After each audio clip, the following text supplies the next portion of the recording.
Bienvenidos a Avivamiento, una iglesia cristiana diferente.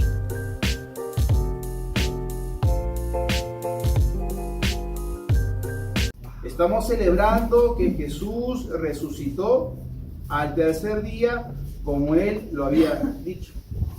Mateo capítulo 16, versículo 21. Mateo capítulo 16, versículo 21. He dicho esta premisa para que podamos entender de que nosotros, si queremos conocer de Dios, aprender de Dios, necesitamos oír con fe. Necesitamos poder entender esta palabra y por eso el Espíritu Santo es quien nos ayuda. Mateo capítulo 16, versículo 21. Mateo 16, versículo 21. Dice así: desde entonces comenzó Jesús a declarar a sus discípulos que le era necesario ir a Jerusalén. Digan necesario. Desde entonces comenzó Jesús a declarar a sus discípulos que le era necesario ir a Jerusalén y era necesario padecer mucho de los ancianos, de los sacerdotes y de los escribas. Y era necesario ser muerto. Y era necesario resucitar. Entonces dice que Jesús estaba hablando a sus discípulos, ¿saben qué? Ahora me es necesario ir a tal lugar y en ese lugar es necesario que yo padezca, que yo muera, pero que también resucite. Por ello, Jesús pasó a ese lugar y comenzó a padecer. Y cuando Él comienza a padecer, llega un punto en el cual llega a morir. Y cuando Él llega a morir, llega a resucitar. Él tuvo que ir al lugar. Después de ir al lugar, tuvo que padecer y después tuvo que morir. Antes de que haya una resurrección, tiene que haber una muerte. Para que haya una resurrección, tiene que haber una muerte, es evidente. Si nosotros queremos resucitar a una nueva vida, necesitamos morir a la vida anterior. Si queremos vivir a una nueva vida, tenemos que morir a la vida antigua. ¿Me dejo entender? Yo tengo 41 años. Freddy, ¿cuántos años tienes? 28. A Freddy lo conozco desde los 10. ¿Eres el mismo de cuando tenías 10 años? No. Físicamente nosotros crecemos, nos desarrollamos. Externamente y también internamente. Nuestra mente no piensa igual que un niño de 10 años. Y así como externamente uno crece y se desarrolla, nuestra vida espiritual llega a un punto en que tiene que morir para que podamos vivir una nueva vida. Jesús dijo, es necesario que yo vaya a ese lugar. Y es necesario que yo padezca en ese lugar. Y es necesario que yo muera en ese lugar. Cuanto más atrasas el ir a ese lugar, más atrasas tu muerte y más atrasas tu resurrección. Por eso nosotros necesitamos saber cuándo es el momento de pasar al otro lado para poder morir. Dije que Jesús necesitaba padecer, Jesús necesitaba sufrir y Jesús necesitaba morir. ¿Pero para qué? Vamos al Evangelio de Juan, es el último Evangelio, Mateo, Marcos, Lucas, Juan. Vamos al Evangelio de Juan. Desde el versículo 1, el Evangelio de Juan es el último Evangelio, dice: el primer día de la semana María Magdalena fue de mañana, siendo aún oscuro, al sepulcro y vio quitada la piedra del sepulcro. Entonces corrió y fue a Simón Pedro y al otro discípulo, aquel al que amaba Jesús, y les dijo: se han llevado del sepulcro al Señor, y no sabemos dónde le han puesto. Salieron Pedro y el otro discípulo y fueron al sepulcro, y corrían los dos juntos, pero corrió más aprisa que Pedro, el discípulo amado, y llegó primero al sepulcro. Y bajándose a mirar, vio los lienzos puestos allí, pero no entró. Luego llegó Simón Pedro tras él y entró en el sepulcro y vio los lienzos puestos allí y el sudario que había estado sobre la cabeza de Jesús, no puesto con los lienzos, sino enrollado en un lugar aparte. Y entonces entró también el otro discípulo que había venido primero al sepulcro y vio y creyó, porque aún no habían entendido la Escritura. Escuchen ahí, no habían entendido la Escritura, que era necesario que Él resucitase de los muertos. ¿Se acuerdan? El entender. No habían entendido la Escritura, que era necesario que Él resucitase de los muertos, y volvieron los discípulos a los suyos. Entonces María estaba afuera llorando junto al sepulcro, y mientras ella lloraba se inclinó para mirar dentro del sepulcro y vio a dos ángeles con vestiduras blancas que estaban sentados, el uno a la cabecera y el otro a los pies, donde el cuerpo de Jesús había sido puesto, y le dijeron: mujer, ¿por qué estás llorando? Es porque se han llevado a mi Señor y no sé dónde le han puesto. Se han llevado a mi Señor y no sé dónde le han puesto.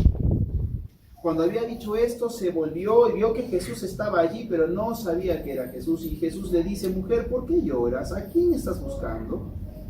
Y ella, pensando que era el hortelano, le dijo: Señor, si tú te lo has llevado, dime dónde lo has puesto y yo lo voy a llevar. Y Jesús le dice: María. Y entonces, volviéndose ella, le dijo: Maestro. Y Jesús le dijo: no me toques, porque aún no he subido a mi Padre, mas ve a mis hermanos y diles: subo a mi Padre y a vuestro Padre, a mi Dios y a vuestro Dios. Y fue entonces María Magdalena para dar a los discípulos estas nuevas noticias de que había visto al Señor y de que Él le había dicho estas cosas.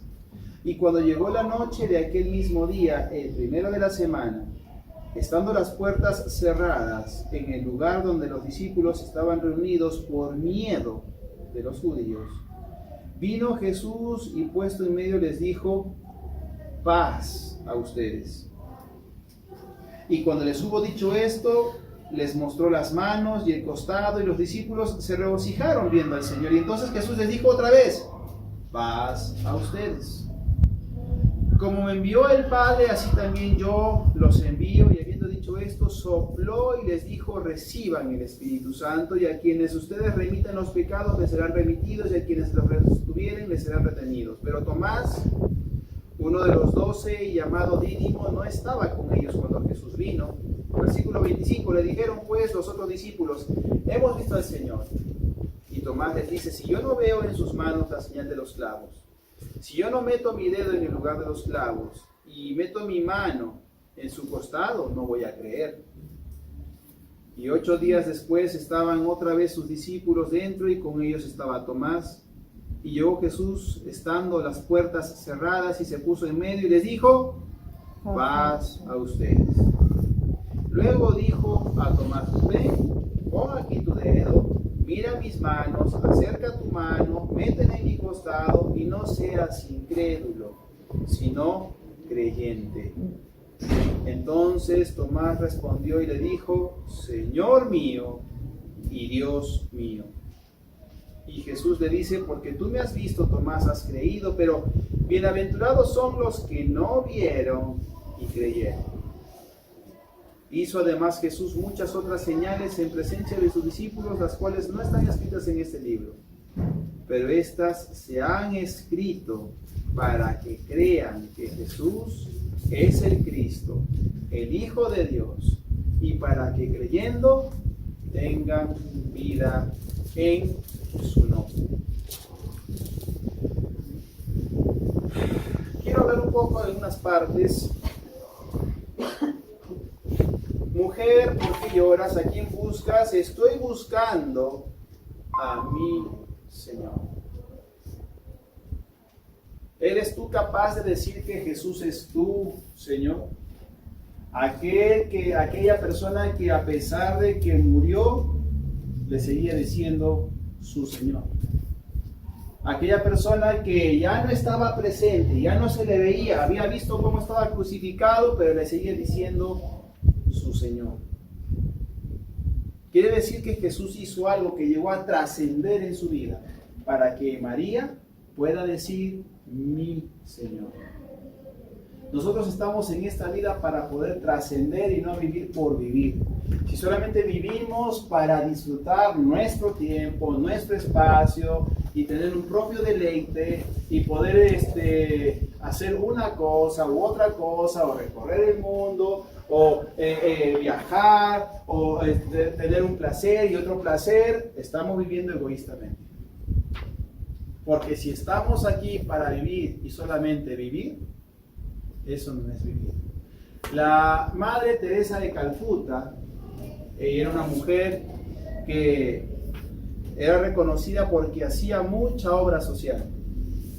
Y ella decía, si tú no vives para servir, no sirves para vivir. Porque cuando estamos en Cristo Jesús, nuestra vida muere. Y entonces empieza o resucita, o mejor dicho, hay una nueva vida en Cristo. Y esa vida nueva en Cristo ya no nos pertenece más, ahora le pertenece al Señor. Y Jesús le dice después, no me toques porque yo aún no he subido a mi Padre, sino más bien ve a mis hermanos y diles, subo a mi Padre y a vuestro Padre, a mi Dios y a vuestro Dios. Jesús tuvo que resucitar para que nosotros tuviéramos la oportunidad de que Dios Padre sea nuestro Padre y de que Él pueda ser nuestro Dios. Cuando nosotros no comprendemos que Dios es nuestro Padre y solamente lo tenemos como a Dios lejano y nosotros alejados de Él, no vamos a poder vivir la plenitud de Dios en nuestra vida. Tenemos que comprender que estamos ahora con Cristo Jesús, el poder tener una relación con nuestro Padre. Ya no solamente como Dios, sino como Padre. Subo a mi Padre y a vuestro Padre, a mi Dios y a vuestro Dios. Pero esta mujer va donde los discípulos, donde estaban reunidos por miedo a los judíos. Habían visto que a Jesús lo habían matado, crucificándolo. Pero ¿qué pasa aquí? Después de esto, pasó el evento con Pedro. Oye, tú eres el que has estado con Jesús, ¿verdad? No, yo no lo conozco. Sí, tú eras uno de ellos. No, yo no lo conozco. Pero tú has estado con ellos, tú hablas como él. Yo no lo conozco. Y lo negó 3 veces y ya sabemos esa historia. Pero ¿qué pasa? Ellos se llegan a reunir por miedo, se esconden. El miedo te va a llevar a esconderte. El miedo te va a llevar a que te puedas detener. Y como lo he dicho varias veces, si tú te detienes, retrocedes. Y si retrocedes, te pierdes. Si tú o yo nos detenemos, retrocedemos. Y si retrocedemos, nos perdemos. El miedo va a ocasionar que puedas esconderte. El miedo a empezar algo, el miedo a que puedas emprender algo, a que puedas hacer algo en tu vida, el miedo nos va a detener. Una vez estaba buscando, y esta palabra miedo tiene que ver con la palabra temor, y el temor es el miedo a la idea de un peligro real o imaginario. Muchas veces el miedo empieza en nuestra mente, y si no funciona, y si no sale, y si no resulta, y si es que esto que planifico no sale como quiero. El miedo viene por medio de pensamientos, y si nosotros permitimos que esos pensamientos estén quedándose allí en nuestra mente, vamos a detenerlos. Pero ¿qué hace Jesús? Por 3 veces, paz a vosotros, paz a vosotros, paz a vosotros. Vamos al libro de Josué, el Antiguo Testamento, de Josué capítulo 1, versículo 5, es el Antiguo Testamento, y acá Dios está hablando con Josué. Le dice, Josué, nadie te va a poder hacer frente en todos los días de tu vida. Como yo estuve con Moisés, estaré también contigo. No te voy a dejar y te voy a desamparar. Paréntesis ahí. como yo estuve con Moisés, también voy a estar contigo. No le dice, tú vas a ser como Moisés. No, le dice, así como yo estuve con Moisés, también voy a estar contigo. Dios no quiere duplicados. Dios quiere que seamos únicos. Y quiere que podamos crecer y desarrollarnos en ese único que somos. Nadie te va a poder hacer frente en todos los días de tu vida. Y como yo estuve con Moisés, también estaré contigo. No te voy a desamparar, no te voy a dejar. Eso sí, versículo 6. ¿Qué dice? Esfuérzate y sé valiente, porque tú, y solamente tú, y nadie más que tú, vas a repartir a este pueblo por heredad la tierra de la cual yo juré a sus padres que le daría. Pero solamente, otra vez que le dice, esfuérzate y sé muy valiente. Primero le dice, esfuérzate y sé valiente, pero ahora le dice, ¿sabes qué? Esfuérzate y sé muy valiente para cuidar de hacer conforme a toda la ley que mi siervo Moisés te mandó. No te apartes de ella ni a la derecha ni a la izquierda, para que seas prosperado en todas las cosas que emprendas. Nunca se aparte de tu boca este libro, sino que de día y de noche vas a meditar en él, para que tú guardes y para que hagas conforme a todo lo que está escrito en él. Porque entonces vas a hacer prosperar tu camino y todo te va a salir bien. Versículo 9, mira, acá le dice algo importante. Mira que te aconsejo, no, te mando que te esfuerces y seas valiente. Ya Dios está diciendo, ¿sabes qué? Por si acaso, el hecho de que te esfuerces y el hecho de que seas valiente no es una sugerencia, no es un consejo, es una orden. La orden de parte de Dios es que nos esforcemos y que seamos valientes. Digan después de mí, Dios pide de mí, que me esfuerce y que sea valiente. Entonces Dios está pidiendo esto de nosotros, que nos esforcemos y que seamos valientes. No temas, no desmayes, porque Jehová tu Dios estará contigo donde quiera que vayas. Entonces Jesús les dice a ellos, paz a ustedes. ¿Por qué? Yo voy a estar con ustedes. Pero tienes que esforzarte y tienes que ser valiente. Tienes que esforzarte y tienes que ser valiente. Ya no es una sugerencia, ya no es un consejo, es una orden. Tenemos que esforzarnos en el trabajo. Tenemos que ser valientes en el trabajo. Tenemos que esforzarnos con nuestra familia. Tenemos que esforzarnos con nuestros estudios. Tenemos que ser valientes con todo lo que se nos presenta. Pero en un momento dado tú tienes que decidir o quedarte en el ambiente cerrado por miedo, o decidir dar el paso en fe. ¿Qué es la fe? Creer en Dios, creerle a Dios y confiar en Dios. O decides dar el paso en fe, o decides quedarte estático, inmóvil por miedo. Y eso es toda nuestra vida. Ay, ¿no? Toda nuestra vida es estar esforzándonos, toda nuestra vida es ser valientes. Y un día puede reposo, de relajo. No, no se puede. Tenemos que esforzarnos y ser valientes en todo momento, a toda hora. ¿Por qué? Porque el ladrón viene para robar, para matar y destruir. Y el enemigo, el ladrón, que es el diablo, no descansa. Él no piensa, ay, verdad, estás cansado, ya te voy a dar un break. No, él está viendo la oportunidad para hacerte daño. Es más, si por él quisiera, te mataría en este momento. Me mataría en este momento si es que él quisiera, pero no puede. ¿Por qué? Porque tenemos que saber quiénes somos y qué tenemos en Cristo. Les dice Jesús, paz a ustedes, paz a ustedes, paz a ustedes. Regresemos. En Juan 20 estamos, por si acaso. Entonces los discípulos estaban con miedo, pero Jesús dice, paz a ustedes, reciban el Espíritu Santo. Y entonces pasa este tema con Tomás. Tomás, te tenemos una noticia, Tomás. Escucha, Tomás, lo último. ¿Qué ha pasado? Me gané a ti, ¿qué pasó? Jesús ha resucitado. Estás loco. No. Si yo no veo, si yo no toco y yo no meto mis dedos, yo no voy a creer. Si yo no veo, si yo no toco, no voy a creer. Pasan los días y Jesús se le aparece y le dice, pasa ustedes, y le dice, Tomás, ven aquí, mira y toca.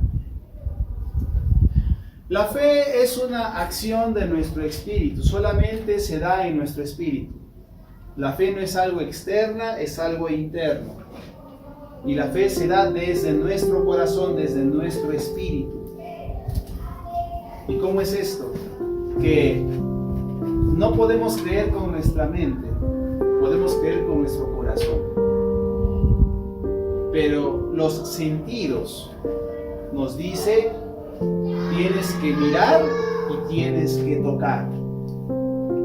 Si tú tocas y miras, ahí recién puedes creer. Pero ¿qué le dice Jesús? Pon aquí tu dedo, mira mis manos, métele en mi costado y no seas incrédulo, sino creyente. Porque tú me has visto, has creído. Pregunta, si yo veo que esto es una silla, ¿necesito creer que es una silla? Es ilógico. Tú no puedes usar una fe para algo que tú ya miras. Por eso dice en el libro de Romanos, esperar lo que no vemos es esperar con paciencia. Cuando uno mira algo ya no necesitas creer que ese algo existe, porque ya lo estás mirando y ya lo estás tocando. Yo puedo creer que este es un celular si yo lo estoy tocando y viendo. Ahí no necesitas fe. Pero Jesús dice, bienaventurados aquellas personas que no vieron y creyeron. Y después dice, 30 del capítulo 21, hizo además Jesús muchas otras señales en presencia de sus discípulos, las cuales no están escritas en este libro. Versículo 31, leamos todos juntos. Pero estas se han escrito para que crean que Jesús es el Cristo, el Hijo de Dios, y para que creyendo tengan vida en su nombre. Quiere decir que estas palabras se han escrito para que creamos. Pregunta, ¿hay que creer para que podamos ver? Dice, estas palabras que están acá escritas en este libro se han escrito para que crean que Jesús, el Hijo de Dios, y para que cuando creamos tengamos vida. ¿Por qué dice que tengamos vida? Porque si tenemos una vida sin poder creer, no es vida. Si tú y yo no estamos creyendo por algo en nuestra vida, no es vida. ¿Qué cosa es lo que tú crees para tu vida? ¿Qué cosa es lo que tú quieres para tu vida? ¿Qué crees para tu vida? Si tú y yo no estamos creyendo por algo, no estamos viviendo. Porque creyendo en estas palabras tenemos vida. Si tú puedes creer estas palabras, vas a poder tener vida. Esperamos que esta enseñanza haya sido de gran edificación para tu vida. Mantente conectado y camina en la verdad que Dios tiene para ti. Recuerda que Dios tiene, quiere y desea lo mejor para tu vida. Y parte de ese mejor es que puedas recibir a Jesús como Señor y Salvador de tu vida. Así que te invito para que cierres los ojos y repitas después de mí. Señor Jesús, en esta hora yo me acerco a ti y reconozco que he pecado. Y ahora te recibo en mi corazón como mi Señor y como mi Salvador. Te doy gracias por dar tu vida en la cruz del Calvario y morir por mí. Y de ahora en adelante yo viviré por ti. Amén. Bienvenido a la familia de Dios. Es importante que tengas en cuenta los siguientes consejos. Número 1, que puedas tener un espacio donde tú puedas abrir tu corazón, donde puedas conversar con Dios, y esto es a lo que llamamos orar. Orar es vital para tu vida porque inicias tu relación con Dios. Como tú quieres que Él te responda, Él lo va a hacer a través de su palabra, y este es mi segundo consejo, que busques una Biblia y empieces a leer el Evangelio de San Juan, un capítulo diario. Antes de leerlo, háblale a Dios y dile que te hable a través de su palabra, y ahí vas a entender y aprender. Y como tercero, te animo para que puedas estar conectado a un lugar donde puedas crecer espiritualmente. Como Iglesia Avivamiento estamos gustosos y con las puertas abiertas para ti. Así que escríbenos, déjanos un mensaje, un comentario, queremos conocerte, queremos saber de ti y obviamente queremos que puedas conectarte con nosotros. Si hiciste esta oración, comunícate con nosotros al correo avivadiferente@gmail.com. Queremos conocerte y orar por ti. En nuestras redes sociales, en Facebook y en YouTube nos encuentras como Una Iglesia Cristiana Diferente. En Instagram y TikTok